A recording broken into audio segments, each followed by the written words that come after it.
नमस्कार, जय हिंद दोस्तों। स्वागत है आपका अपने यूट्यूब चैनल सारांश कंपटीशन क्लासेस के एकेडमी में। तो पहले दोस्तों अपने जो पेपर हुआ था रीट प्री का, कौन सा दोस्तों, रीट प्री पात्रता परीक्षा का जो अपना पेपर हुआ था, उसमें पहले दोस्तों सभी विद्यार्थियों को अब इंतज़ार है कि सर आंसर की कब आएगी। किसका इंतज़ार है? आंसर की का इंतज़ार है। और पहले दोस्तों सभी विद्यार्थी अब तक उम्मीद कर रहे थे कि सर अपने तो 15 मार्च तक, कब तक, 15 मार्च तक आंसर की आ जाएगी। लेकिन 15 मार्च को पहले दोस्तों आपके आंसर की नहीं आई है। उसके डिले होने के क्या क्या कारण रहे हैं और कब तक आपकी एग्जैक्ट आ सकती है, ये कंप्लीट बातचीत अपन करने वाले हैं इस क्लास के अंदर। तो पहले दोस्तों क्लास में बातचीत करने से पहले यदि आप चैनल पे पहली बार विजिट किए हो तो चैनल को सब्सक्राइब कर लीजिएगा, ताकि आपको प्रत्येक रीड से संबंधित नोटिफिकेशन और इन्फॉर्मेशन बैक टू बैक मिलते रहे। तो चले दोस्तों आगे बात करते हैं कि अपने रीट पात्रता परीक्षा 2025 है, इसकी आंसर की कब आएगी, जिसका विद्यार्थियों को बेसब्री से इंतजार है। तो चले दोस्तों बात करते हैं।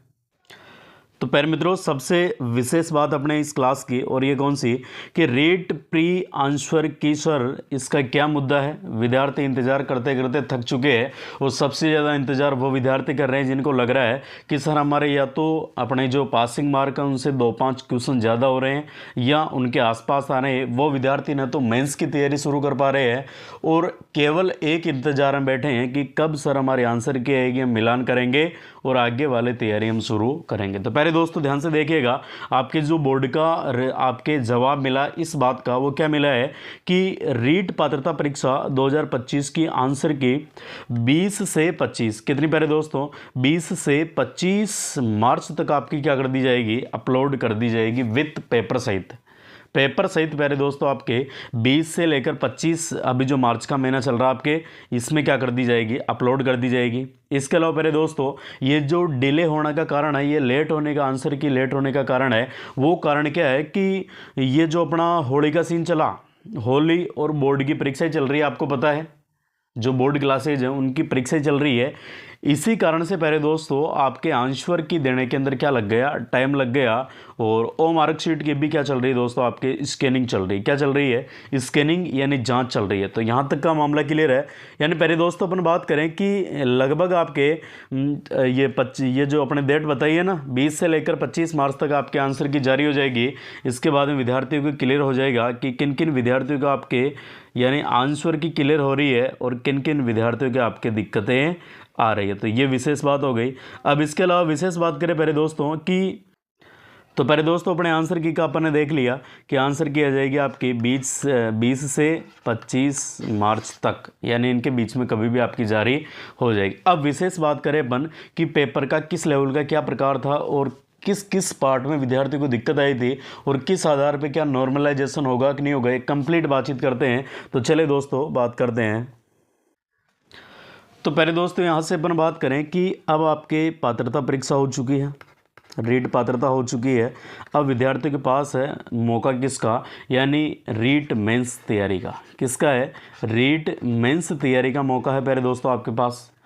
अब इस पात्रता परीक्षा में वो बच्चे ज़्यादा डरे हुए हैं जिन बच्चों के या तो आपके बीएड फर्स्ट ईयर था या बीएसटीसी फर्स्ट ईयर था, या आपके कॉलेज कंटिन्यू थी, जैसे बीएड सेकेंड ईयर भी हो गया, बीएसटीसी सेकेंड ईयर हो गई। इसके अलावा जो 4 साल वाले आपके बीएससी बीएड बीए बीएड के विद्यार्थी थे, इन विद्यार्थियों को थोड़ा सा ज़्यादा डरी पात्रता परीक्षा में। क्यों? क्योंकि पहले दोस्तों उन विद्यार्थियों को लग रहा है कि कहीं ना कहीं अपन क्या पता पास हुए कि नहीं हुए।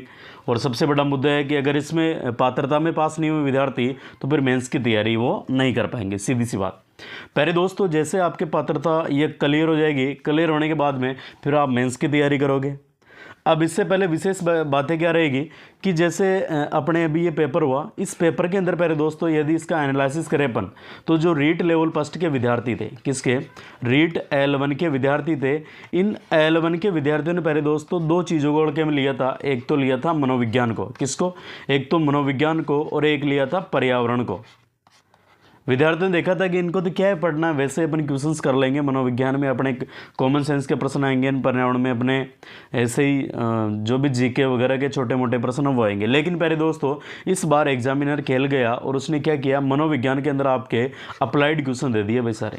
क्या दे दिए? अप्लाइड क्वेश्चन, जिनमें क्या करना पड़ता है विद्यार्थी को, स्वयं को अगर अच्छे तरीके से सिद्धांत वगैरह को पढ़ रखा है तो उस सिद्धांत का वहाँ पे क्या करके, उस सिद्धांत को वहाँ पे यानी अपने मन से या अपने माइंड से बिठा के फिर उस क्वेश्चन का आंसर देना था। तो पहले दोस्तों इस प्रकार समझ आधारित प्रश्न ज़्यादा पूछ लिए मनोविज्ञान में। इसके कारण विद्यार्थी, आपके बहुत सारे विद्यार्थी है जिनका मनोविज्ञान का पेपर बहुत अच्छा वाला नहीं गया। ठीक है, इसके अलावा रेट लेवल फर्स्ट की बात करें पहले दोस्तों, तो पर्यावरण के क्वेश्चनों का लेवल भी आपके थोड़ा हाई रखा, क्वेश्चंस का लेवल भी। तो विद्यार्थी जो बिल्कुल ऐसे सोच के गए थे कि पर्यावरण में तो अपन वैसा 25 से 1 तो ऐसे कर लेंगे, बिना पढ़े क्या है, ये जीके तो आएगा। लेकिन पहले दोस्तों जैसे सोच के गए थे, उन विद्यार्थियों के साथ जैसे पेपर दिया उसके बाद में वो देख पा रहे होंगे कि उनके हिसाब 16 या 17 क्वेश्चन उनके हिसाब से राइट हो रही, ये क्लियर बात। हिंदी वगैरह में, बाकी संस्कृत वगैरह में विद्यार्थियों को दिक्कत नहीं आई थी, लेकिन ये थोड़ा सा दो का मुद्दा रहा था। इसलिए भी विद्यार्थियों को लग रहा है कि कहीं ना कहीं क्या पता उनकी पात्रता में किनारे पे रह जाए, या एक क्वेश्चन कम पड़ जाए, या 2-5 प्रश्न ज़्यादा रहे। जो भी आंसर किया है तो फटाफट आने के बाद में मामला क्लियर। अब पहले दोस्तों अपन बात करें कि आपके जो रीट लेवल 2 का, किसका, रीट L2 का जो आपके पेपर हुआ था, जैसे SST वाले की बात करें अपन, तो पहले दोस्तों अपने 27 फरवरी और 28 फरवरी को आपके पेपर हुआ। तो पहले दोस्तों पारी अलग अलग हो गई।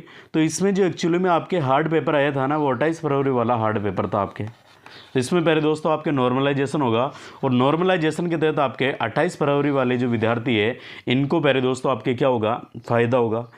अब विशेष बात करें अपन कि सर ये अपने सारा मामला हो चुका है, अपन ने पेपर वगैरह भी दे लिया, और अब अपने मेन मुद्दा क्या होने वाला, क्या आगे अपना जो मेंस का एग्ज़ाम है वो 2025 में हो जाएगा या फिर 2026 में होगा। तो पहले दोस्तों बात करें कि अपने जो मेंस का एग्ज़ाम होगा, वो मेंस का एग्ज़ाम पहले दोस्तों आपके 2026 के अंदर आयोजित किया जाएगा। कब किया जाएगा? 2026 में आयोजित किया जाएगा, और ये लगभग आपके 2026 के बाद में जनवरी के आसपास कंडक्ट करवा लिया जाएगा, ये वाला सीन।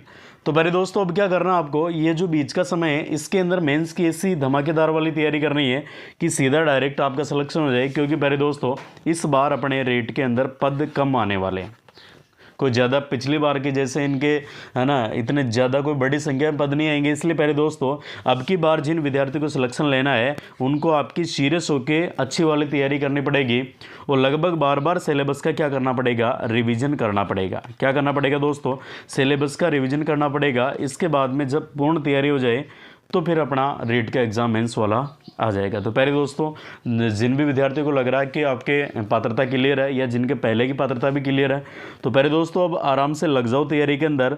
और ध्यान रखना किसी भी एग्ज़ाम को क्रैक करने के लिए उसकी बेहतरीन रणनीति के साथ तैयारी होना बहुत ज़रूरी है। तो पहले दोस्तों तैयारी के बाद ही क्या निकलेगा, सिलेक्शन निकलेगा। तो आई होप आपके लिए इन्फॉर्मेशन लाभदायक होगी या आपके लिए थोड़ी बहुत फ़ायदेमंद होगी। तो पहले दोस्तों यदि आपको जानकारी अच्छी लगी है तो चैनल को लाइक, शेयर और सब्सक्राइब कर दीजिएगा। धन्यवाद दोस्तों।